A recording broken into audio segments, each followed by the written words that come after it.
नमस्कार मित्रों, स्वागत है सभी का एग्री ज्ञानपीठ अकेडमी में। और आज जो आपका बीएससी एग्रीकल्चर 6 सेमेस्टर का जो फार्म मैनेजमेंट का चल रहा था, उसी को लेके ये 5वां वीडियो लेक्चर है आपका। और इसमें आपका काफ़ी सिलेबस कवर हो जाएगा और इसके बाद में एक मास्टर वीडियो आएगा, उसमें सारे आपके कॉन्सेप्ट क्लियर हो जाएंगे। तो बिना समय गवाए थोड़ा वीडियो रहेगा। क्वेश्चन नंबर 1 है, प्राकृतिक संसाधन अर्थशास्त्र मुख्य रूप से किस पर ध्यान केंद्रित करता है? तो ऑप्शन नंबर बी, प्राकृतिक संसाधनों का प्रबंधन और उपयोग पर। अगला है, कृषि अर्थशास्त्र किस पर ध्यान केंद्रित करता है? ऑप्शन नंबर बी, कृषि प्रक्रियाओं का आर्थिक विश्लेषण पे। एनआरई एनआरई का मतलब क्या होता है? अभी हमने ऊपर बताया था आपको। प्राकृतिक संसाधन अर्थशास्त्र यानी नेचुरल रिसोर्सेस इकोनॉमिक्स। एनआरई का मतलब क्या होता है? Natural resources economics. ठीक है, तो जहाँ पर एनआरई आ जाए तो समझ लेना है नेचुरल रिसोर्सेस इकोनॉमिक्स।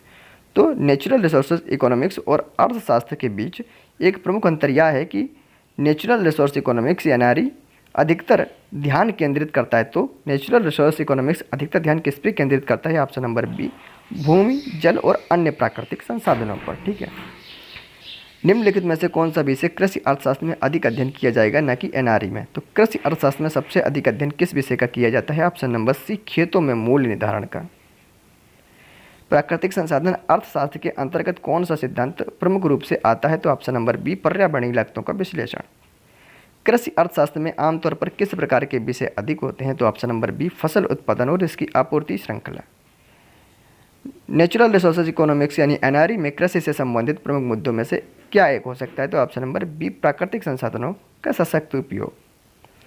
कृषि अर्थशास्त्र और एनआरई में एक सामान्य अंतर संबंध क्या है? ऑप्शन नंबर ए, दोनों संसाधन उपयोग में दक्षता पर ध्यान केंद्रित करते हैं। ध्यान रखना मित्रों, एनआरई पर क्वेश्चन आते हैं। ठीक है, काफ़ी सिलेबस में दिया है, पिछली बार 3 से 4 क्वेश्चन देखने को मिले थे इनडायरेक्ट। प्राकृतिक संसाधनों के बढ़ते उपयोग से संबंधित कौन सा सिद्धांत एनआरई में आता है? तो ऑप्शन नंबर सी, सीमांत उपयोग सिद्धांत आता है। कृषि अर्थशास्त्र का प्रमुख उद्देश्य होता है ऑप्शन नंबर बी, कृषि उत्पाद और लाभ की अधिकतम सीमा। अगला है, प्राकृतिक संसाधनों की विशिष्ट विशेषता क्या होती है? तो ऑप्शन नंबर डी, सभी यानी पुनः उत्पन्न की होने की क्षमता, सीमित उपलब्धता, निरंतर उपयोग होने के बावजूद अपरिवर्तनीय।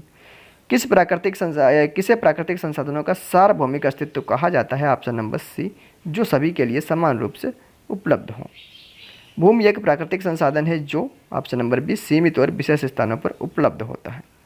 प्राकृतिक संसाधन जैसे जल का मुख्य चुनौती क्या होती है? तो option number C, A B दोनों यानी असामान्य वितरण और अत्यधिक उपयोग। कमोडिटी का मूल्य समय के साथ बदलता है का उदाहरण किस प्राकृतिक संसाधन से लिया जा सकता है? ऑप्शन नंबर बी, यानी खनिज के लिए लिया जा सकता है। अगला क्वेश्चन, प्राकृतिक संसाधनों की सीमा से क्या प्रभाव पड़ता है? ऑप्शन नंबर बी, आपूर्ति में कमी और लागत बढ़ना। प्राकृतिक संसाधनों की कीमत में वृद्धि होने पर किस प्रकार का परिणाम होता है? ऑप्शन नंबर सी, जो है संसाधनों का अति प्रयोग। अगला क्वेश्चन, भूमि और जल जैसे प्राकृतिक संसाधनों की सामान्य समस्या क्या है? ऑप्शन नंबर सी, सीमित मात्रा में उपलब्धता। अगला क्वेश्चन, जो प्राकृतिक संसाधन अच्छे होते हैं उन्हें कौन से उदाहरणों से समझा जा सकता है? ऑप्शन नंबर डी, सभी, जल, सूरज रोशनी, हवा, तीनों द्वारा। जो संसाधन नष्ट होने योग्य होते हैं उनका एक उदाहरण क्या है? तो ऑप्शन नंबर बी। तो भाई खनिज नष्ट होने योग्य बहुत ज़्यादा, देख रहे हो खनिज पे कितना लड़ाई चल रहा है, क्रिटिकल मिनरल पे पूरी दुनिया में। ठीक है, तो मतलब खनिज खत्म होने वाले हैं भाई, दुनिया आगे से बढ़ रही है, जनसंख्या बढ़ रही है और खनिज की ज़रूरत हर जगह पे है। ठीक है, अगला है, बाह्यताएं का अर्थ क्या होता है? मतलब एक्सटर्नैलिटीज़ का अर्थ होता है ऑप्शन नंबर बी, कृषि उत्पादन के बाहर के प्रभाव जो होते हैं वो। जब कृषि उत्पादन का नकारात्मक प्रभाव पर्यावरण पर पड़ता है तो यह क्या कहा जाता है? ऑप्शन नंबर बी, नकारात्मक बाह्यता। तो भी बताया था बाह्य प्रभाव में नकारात्मक बाह्यता हो गया। निम्नलिखित में से कौन सी कृषि प्रक्रिया सकारात्मक बाह्यता का उदाहरण हो सकती है? तो सकारात्मक बाह्यता क्या मतलब? कुछ बाहरी चीज़ें होती हैं कृषि की जो सकारात्मक भी होती हैं। तो कौन है इसमें? जैविक खेती द्वारा मिट्टी की उर्वरक क्षमता का सुधार करना। यदि कोई किसान जल का अत्यधिक उपयोग करता है तो इससे कौन सी बाह्यता उत्पन्न हो सकती है? तो ऑप्शन नंबर बी, नकारात्मक। कोई किसान जल का अत्यधिक उपयोग करेगा तो नकारात्मक होगा ना, तो यही आपको बताना है, पॉजिटिव है कि निगेटिव है। ठीक है, दो ही चीज़ पे जाना है, बाकी कोई नहीं। ठीक है, अब जैविक खेती तो पॉजिटिव हो जाएगी। ठीक है, बहुत ज़्यादा खाद डालना ये भी निगेटिव हो जाएगा, खाद का कम से कम यूज करना ये पॉजिटिव हो जाएगा। ठीक है, तो ये तो समझ सकते हो ना आप। बस ऐसे ही क्वेश्चन आपको आएंगे, आपको समझ ही नहीं पाओगे क्या है निगेटिविटी और क्या है ये। ठीक है, क्वेश्चन नंबर 25, बाह्यताएं कृषि क्षेत्र में क्यों होती हैं? ऑप्शन नंबर सी, उत्पादन प्रक्रिया में तृतीय पक्ष पर प्रभाव पड़ता है, मतलब तृतीय जो थर्ड पार्टी होती है उस पर जो प्रभाव डालने के लिए ये जरूरी है। नकारात्मक बाध्यताओं का समाधान किसके द्वारा किया जा सकता है? ऑप्शन नंबर ए, सरकारी कंट्रोल द्वारा। ठीक है, अब सरकारी कंट्रोल द्वारा कैसे? भाई पानी बहुत ज़्यादा लगाओगे, ठीक है, तो नकारात्मक हो जाएगा, नकारात्मक बाध्यता हो जाएगी। अब पानी बहुत ज़्यादा लगाओगे, इसलिए गवर्नमेंट को क्या करना चाहिए भाई? कोई नीति ऐसी लानी चाहिए ना जो पानी को कम करे भाई। ठीक है, जैसे लोग पराली जलाते हैं तो गवर्नमेंट नीति लाती है, बिल्कुल लाती है, कैप्सूल वगैरह बनवाती है कि ये जलाओ मत, ये नियम लाती, वो नियम लाती, तो ये सब नकारात्मक बाध्यताएँ हैं ना। बाध्यताएँ किसानों के उत्पादन और पर्यावरण पर किस प्रकार का प्रभाव डालती हैं? तो नकारात्मक प्रभाव। देखो, नकारात्मक सकारात्मक दोनों डालती हैं, ठीक है, लेकिन लाभकारी प्रभाव नहीं, कोई प्रभाव नहीं, ये गलत है। अगर नकारात्मक सकारात्मक दोनों होता तो ऑप्शन होता ए भी दोनों। जलवायु परिवर्तन से संबंधित नकारात्मक बाध्यता के उदाहरण क्या हो सकते हैं? ऑप्शन नंबर डी, सभी हो सकते हैं। देखो, उच्च तापमान और फसल उत्पादन में कमी, बिल्कुल भाई, ताप ज़्यादा होगा, ठीक है, किसान कम काम करेंगे, मिट्टी का टेम्परेचर में बदलाव होगा तो उत्पादन क्या होगा? कम होगा ना। अधिक वर्षा और जल स्तर में भाई, जब ज़्यादा मतलब गर्मी बढ़ेगी तब जल होगा जो ग्लेशियर का वो पिघलेगा तो जल स्तर में वृद्धि होगी, बाढ़ आएगी, कई सारी चीज़ें होती हैं। जैव विविधता नष्ट हो जाएगी, बिल्कुल नष्ट हो जाएगी भाई, बाढ़ आएगी तो ताबड़तोड़ उफान मचाएगा, जिससे हमारी बायोडाइवर्सिटी है, जीव जंतु हैं, सारी चीज़ों का नुकसान होगा भाई। इतनी ज़्यादा गर्मी हो रही है, जो समुद्र के जीव जंतु मर रहे हैं कि नहीं मर रहे हैं, ठीक है, तो ये सब बायोडाइवर्सिटी का नुकसान होगा, तो सभी हो जाएगा, ठीक है। तो इतना बुरा क्लाइमेट चेंज का प्रभाव है मित्रों।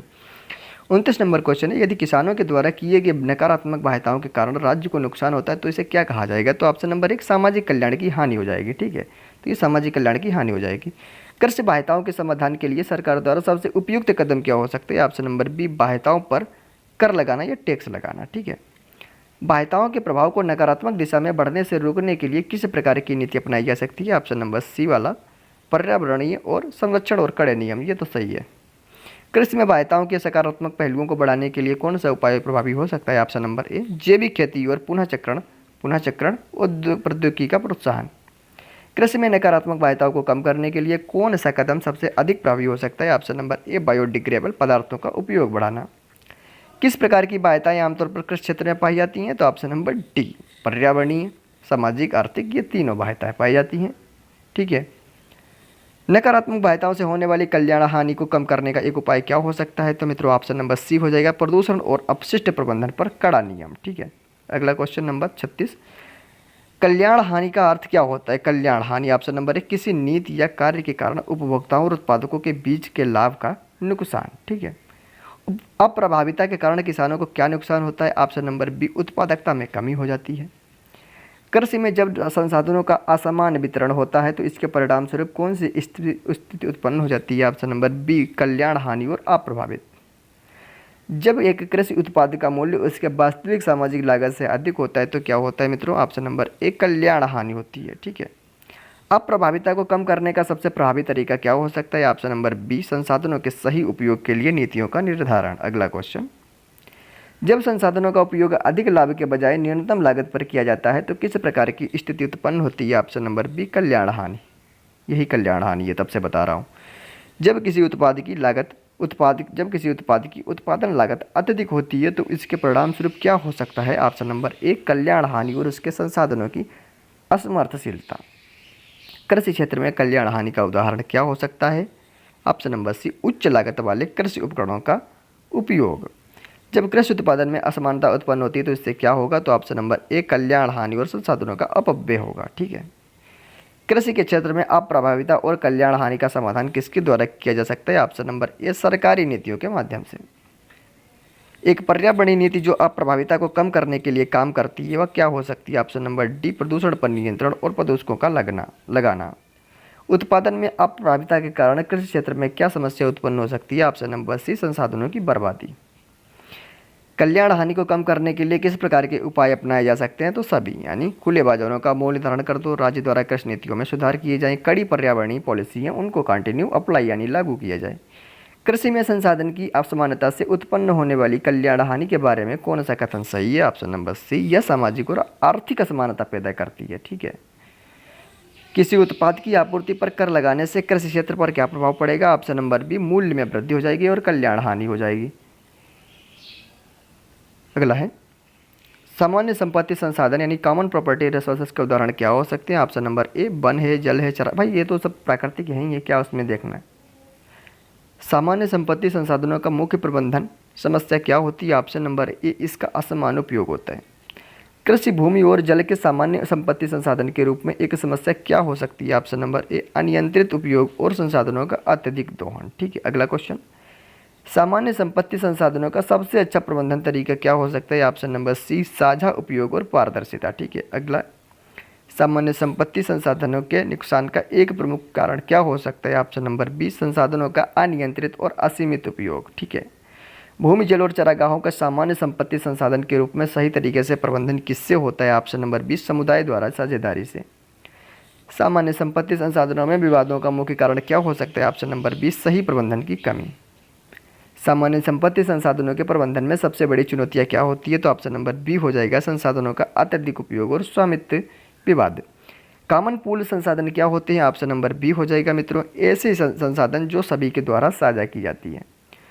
जल प्रबंधन में सामान्य संपत्ति संसाधनों के प्रबंधन के लिए किस नीति को अपनाया जाता है? ऑप्शन नंबर डी हो जाएगा, बी और सी दोनों, जल उपयोगकर्ताओं के समूह द्वारा साझा प्रबंधन, जल संरक्षण में तकनीकी समाधान का प्रयास। चारागाह भूमि का उपयोग करने में सामान्य संपत्ति संसाधनों का सही प्रबंधन किससे किया जाता है? ऑप्शन नंबर बी हो जाएगा, सामूहिक जिम्मेदारी और संरक्षण। सामान्य संपत्ति संसाधनों की कारगर प्रबंधन विधियां किस पर आधारित होती हैं? ऑप्शन नंबर सी, संसाधनों का सामूहिक और सतत उपयोग। अगला है, सामान्य संपत्ति संसाधन जैसे जल का प्रबंधन में कौन सी विधि सबसे प्रभावी हो सकती है? ऑप्शन नंबर बी, कानूनी और नियामक उपायों के तहत सामूहिक प्रबंधन। मित्रों, ये आपका खत्म हो जाता है पूरा। 62 क्वेश्चन हम लोगों ने कर लिए और दिए गए डिस्क्रिप्शन में टेलीग्राम लिंक दिया होगा, वहाँ से आप टेलीग्राम ज्वाइन कर लीजिएगा। ठीक है, और उसके बाद में आपको वहाँ पे ये सारे PDF मिल जाते हैं, क्रम वाइज सारे PDF लगे हुए हैं मित्रों। और प्लीज़ अपना थोड़ा सा छोटा भाई समझ के या बड़ा भाई समझ के एक सब्सक्राइब तो आपका बनता ही है, और हम लोग कंटिन्यू आपके लिए मेहनत कर रहे हैं, तो आपका इतना भी कर्तव्य और ईमानदारी है आपकी कि आप इतना तो करते रहें, ताकि हमारा हौसला बुलंद रहे, ताकि हम बीच में वीडियो ना ला पाएँ। ठीक है, क्योंकि भैया जब आप हमारा हौसला ही बुलंद नहीं करोगे तो हम वीडियो नहीं बीच में ला पाएंगे। ठीक है, और अगर आप लोग सब्सक्राइब करोगे, कंटिन्यू कमेंट वगैरह करते रहोगे और शेयर करते रहोगे, तो इससे हमारा हौसला बुलंद होगा, और जाहिर सी बात है आपके हौसले की देर है, और हम आपके सारे के सारे वीडियो जल्दी अपलोड कर देंगे। हमारा वादा है कि एग्री ज्ञानपीठ से एक भी क्वेश्चन बाहर से नहीं जाना है। हम 3-4 चीज़ों पे फोकस करते हैं। यूनिवर्सिटी की डिमांड, यूनिवर्सिटी क्या चाहती है, कौन सा क्वेश्चन बनाती है और कौन सा क्वेश्चन भविष्य में बनाएगी, दूसरा सिलेबस, और तीसरा पुराने पेपर। ठीक है, चौथा मैं कुछ नहीं देखता हूँ मित्रों, कुछ नहीं देखता हूँ कौन क्या कहाँ से, हम इतनी चीज़ें देखता हूँ, इतनी चीज़ से आपका इनफ बहुत ज़्यादा हो जाता है। ये मैंने 5 वीडियो लेक्चर करा दिए हैं फार्म मैनेजमेंट के, ये आपका 5वां लेक्चर है, आप देख लेना। इन्हीं लेक्चर से कई सारे क्वेश्चन मिल जाएंगे, लगभग 45 से 50 क्वेश्चन इन्हीं से मिल जाएंगे। ठीक है, लेकिन बाद बाकी भी जो क्वेश्चन होते हैं जो आप कहते हो ये तो कोई नहीं कर सकता था, ये कहाँ से आगे, हम वो नहीं चाहते हैं। हम एक भी क्वेश्चन का रोना गाना नहीं चाहते हैं। हम एक क्वेश्चन, एग्री ज्ञानपीठ हमेशा कहता है, कहता है और कहता रहेगा कि हम ये नहीं चाहते कि आप हमें ये दिखाएं कि हमारे एकेडमी से या हमारे वीडियो लेक्चर से कितने क्वेश्चन आपके सेमेस्टर एग्जाम में आए, बल्कि हमें आप ये दिखाएं कि हमारे एग्री ज्ञानपीठ से कौन सा ऐसा क्वेश्चन है जो सेमेस्टर एग्जाम में नहीं आया। तो मित्रों, इसी बात के साथ अपनी बात का अंत और वाणी को विराम देता हूँ। फिर मिलता हूँ नेक्स्ट वीडियो के साथ। अब तक अपना ख्याल रखना है। जय हिंद, टेक केयर, बाय बाय।